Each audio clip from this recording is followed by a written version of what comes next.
Hi, this is Jindo. Welcome to Tree Leaf. We're going to have the sitting in my office tonight for a couple of reasons.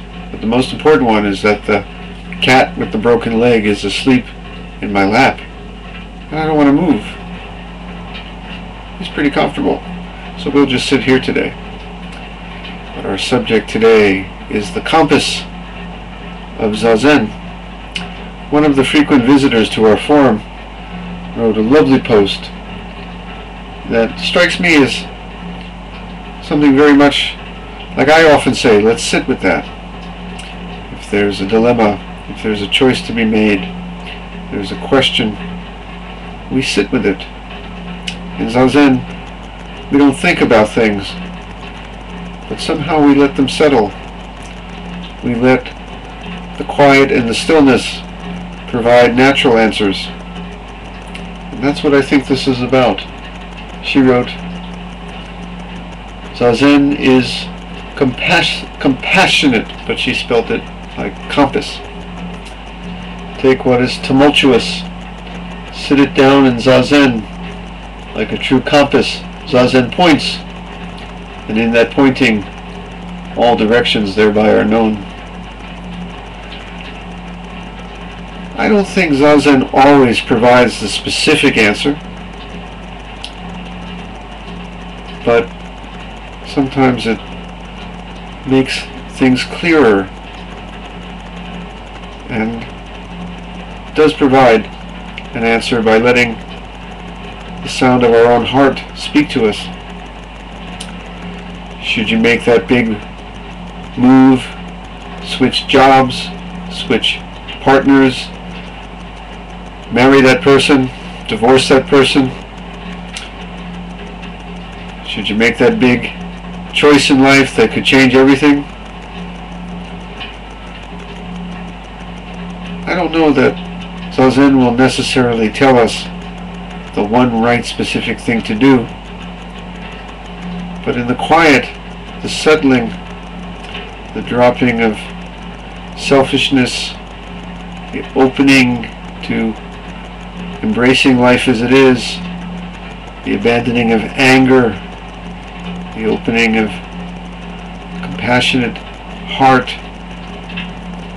in the allowing yet realizing that we have to make a choice.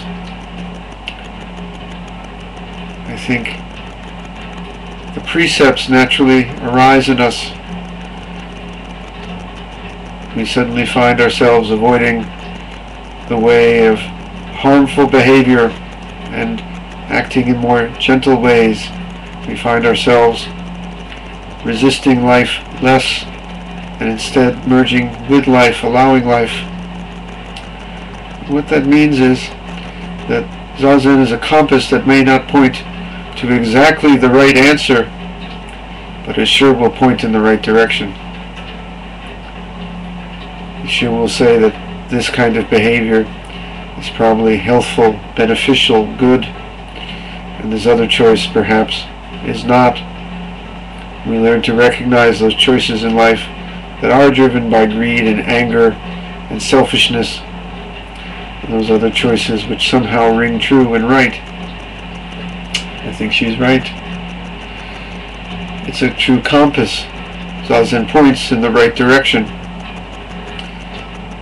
though it's not necessarily going to tell you the specific choice. So the other thing Zazen does is let us know that whatever the choice is, that's the choice. That's where we are. Go with it. You come to a crossroads in life. We constantly come to a crossroads. Every moment of every instant. Should you go left? Should you go right? Zazen tells us that when you go left, go left. When you go right, go right. Even if going right later proves to have been going wrong, well, just begin anew from there. That's just where you are. That's what our Zen practice allows us to do. So as she says, all directions thereby are known. All of it is our life. Take what is submerged, sit it down in zazen, like a bubble of air, tugging toward up. No amount of being rolled around by life's undertow can mask the fact up is up. Somehow we're no longer thrown around by life anymore. Even in the greatest hurricane, we become like a little bubble. Just cast our arms out and let it be. And even in the midst of the greatest storm, we're just carried up, up, up. No tidal wave can harm us. Nothing can divert us because we just go with the flow. This is Zazen 2. I really loved this posting. So if you ever have a choice to make, just sit with it. You don't think about it in Zazen. You don't think about anything. Thoughts come, we let them go. But somehow in that clarity, in that openness, in the gentleness, in the embracing of life, in the accepting of things as they are, even as we move forward, in the dropping of that selfishness, a direction appears. Shall we sit with that? I can't move the cat to ring the bell, so I'm just going to ring my teacup.